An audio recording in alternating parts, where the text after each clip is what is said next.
Hadirin jamaah salat Jumat yang dirahmati Allah.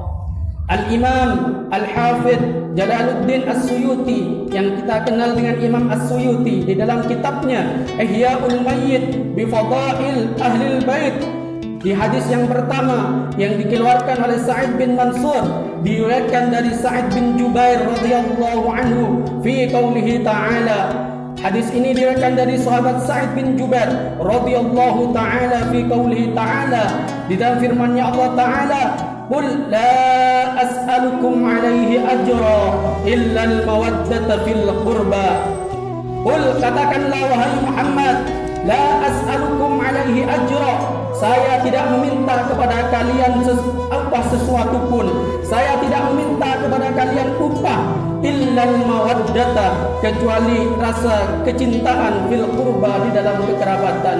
Kalau dikatakan al-qurba di situ adalah qurba Rasulullah sallallahu alaihi wasallam, yaitu kekerabatan Rasulullah sallallahu alaihi wasallam atau ahlul bait atau keluarga Nabi sallallahu alaihi wasallam. Abdullah bin Mas'ud ketika turun ayat ini, "Qul la as'alukum 'alaihi ajra", para sahabat bertanya, siapakah kerabatmu itu ya Rasulullah? Siapakah yang dimaksud sahabat? Siapakah yang dimaksud kerabat di dalam ayat tersebut? Kemudian Rasulullah sallallahu alaihi wasallam menjawabnya, yaitu Aliun wa Fatimah wa waladihima, yaitu Sayyidina Ali dan Sayyidatuna Fatimah, dan juga anak keturunannya, yaitu Sayyidina Hasan wal Husain, dan juga sambung menyambung sampai keturunan sampai sekarang ini yang kita kenal atau yang kita masyhur dengan sebutan habaib. Di hadis yang pertama, di hadis yang ke-9 yang dikeluarkan oleh At-Tabrani, diriwayatkan dari Abdullah bin Abbas radhiyallahu anhu qala Rasulullah sallallahu alaihi wasallam, Rasulullah sallallahu alaihi wasallam bersabda, "Ahibbullaha lima yaghdukum bihi min ni'amihi." Ahibbullaha, cintalah kalian semua kepada Allah karena apa-apa yang telah Allah berikan kepada kalian berupa nikmat-nikmat yang banyak, nikmat-nikmat yang tidak bisa dihitung. Wa in ta'uddu ni'matallahi la tuhsuha. Jika kalian menghitung-hitung nikmat Allah, maka kalian tidak akan bisa menghitungnya. Maka cintailah Allah karena nikmat-nikmat tersebut. Wa ahibbuni lihubbillah, dan cintalah kalian semua kepadaku lihubbillah, karena cinta kalian kepada Allah. Artinya apa? Kalau kalian cinta kepadaku, kata Rasulullah, kalau kalian cinta kepada Allah, maka kalian juga harus cinta kepadaku. Wa ahibbu ahla baiti lihubbi, dan cintalah kalian semua kepada keluargaku lihubbi, karena cintamu kepadaku. Apa artinya? Kalau kalian cinta kepadaku, maka cintalah kepada keluargaku. Itu hadis Nabi sallallahu alaihi wasallam. Juga di dalam hadis yang ke-48 di kitab yang sama, Akhrajat Dailami, yang dikeluarkan oleh Imam Ad-Dailami, an Ali radhiyallahu taala anhu, diriwayatkan dari Sayyidina Ali radhiyallahu anhu, qala Rasulullah sallallahu alaihi wasallam, Rasulullah sallallahu alaihi wasallam bersabda, arba'atun, ada 4 kelompok golongan, ana lahum syafi'un yaumal qiyamah, yang mana 4 kelompok orang itu saya yang akan menjamin, saya yang akan memberikan syafaat kepada mereka yaumal qiyamah, di hari kiamat. Siapakah yang 4 kelompok itu? Yang pertama, al-mukrim li dzurriyyati, yaitu orang yang memuliakan keturunanku. Yang kedua, wal qadi lahum hawaijahum, yaitu orang-orang yang selalu menunaikan hajat-hajat mereka, ahlul bait, keluargaku, katanya Nabi. Wasa'i lahum umurahum indama tarru, yang ketiga, orang-orang yang selalu membantu urusan-urusan mereka, ahlul bait, ketika mereka dalam keadaan kesulitan. Yang keempat, wal muhib lahum biqalbihi wa lisanihi, yaitu golongan keempat, yaitu orang yang mencintai keluargaku biqalbihi wa lisanihi, dengan hatinya, dengan sepenuh hatinya, dan dengan lisannya.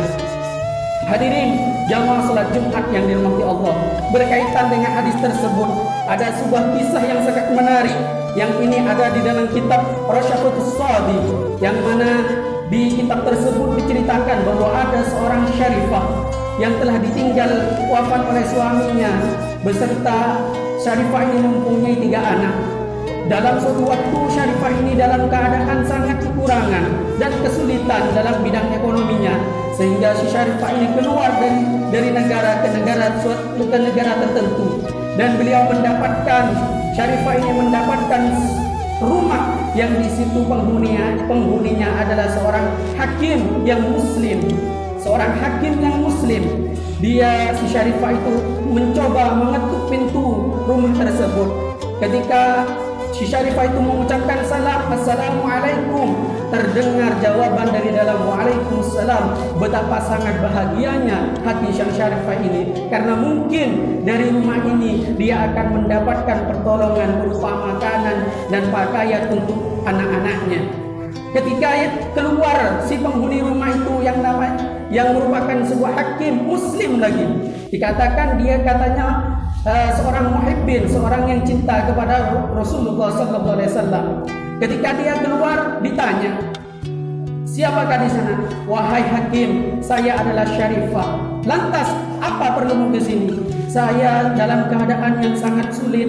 Tolong berikanlah kami makanan dan pakaian untuk semua putra-putriku itu, dan untuk aku juga. Apa yang dikatakan oleh hakim itu? Kamu mengaku Syarifah. Apa buktimu kalau kamu itu seorang Syarifah? Mendengar jawaban seperti itu, si Syarifah itu merasa kecewa dan terluka hatinya. Wahai hakim, saya tidak punya bukti apa-apa kalau saya itu seorang Syarifah. Akhirnya Syarifah itu keluar, dan ketika keluar dari rumah itu bertemu dengan seorang majusi, seorang pendeta, dan pendeta itu memanggil Syarifah tersebut, wahai wanita, apa yang terjadi denganmu? Wahai bapak, saya dalam keadaan yang kekurangan, saya dalam keadaan yang kesulitan. Sudilah bapak untuk memberikan sedikit makanan, tempat berteduh untuk saya dan juga anak-anakku. Apa jawabnya sang majusi, seorang pendeta ini? Dia menjawab, baiklah, ayo ikut saya ke rumah, ajak sekalian anak-anakmu ke rumah. Dibawalah si Syarifah ini ke rumahnya seorang pendeta itu. Di sana dia dikasih tempat tinggal yang enak, dikasih makan yang enak, dikasih minuman, dikasih tempat tidur yang enak, sehingga si Syarifah dengan anak-anaknya itu tidur dengan enak di rumahnya pendeta tersebut. Walhasil, keesokan harinya seorang hakim yang muslim tadi pagi-pagi sekali menangis serta berteriak-teriak mencari di mana Syarifah yang tadi malam itu. Dicari ke sana kemari tidak ditemukan. Akhirnya dia mendapat kabar bahwa Syarifah itu ada di rumahnya seorang pendeta.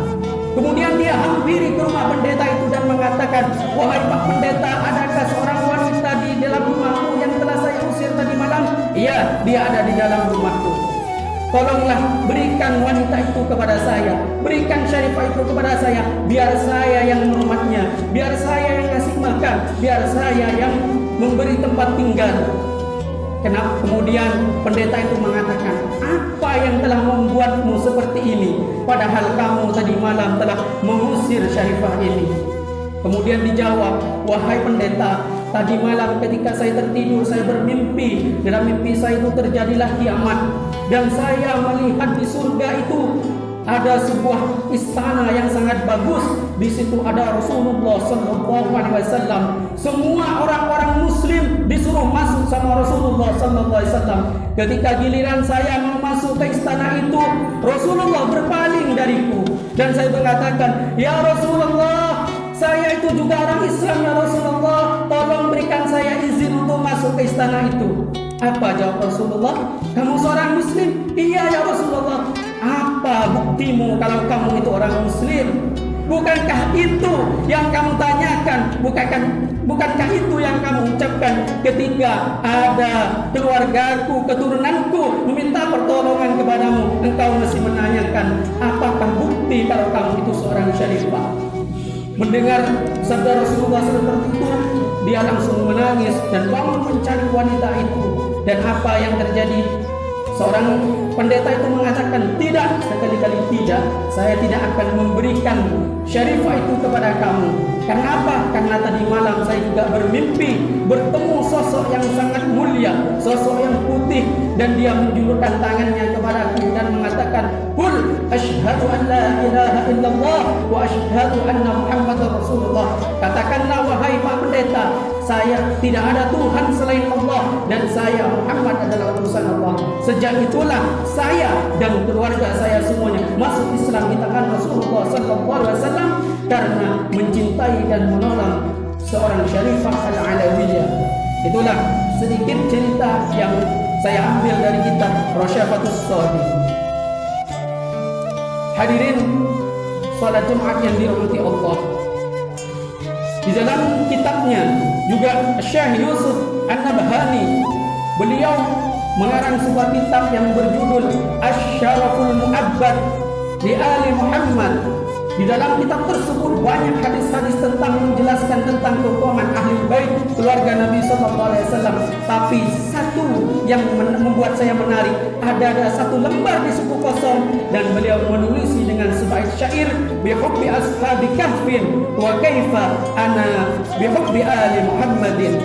Faza kalbun, seekor anjing saja bisa mulia, bisa selamat, bisa masuk surga karena dia cinta kepada ashabul kahfi. Maka wa kaifa ana, maka bagaimana dengan saya bi hubbi ali Muhammad yang cinta dengan keluarganya Nabi Muhammad sallallahu alaihi wasallam.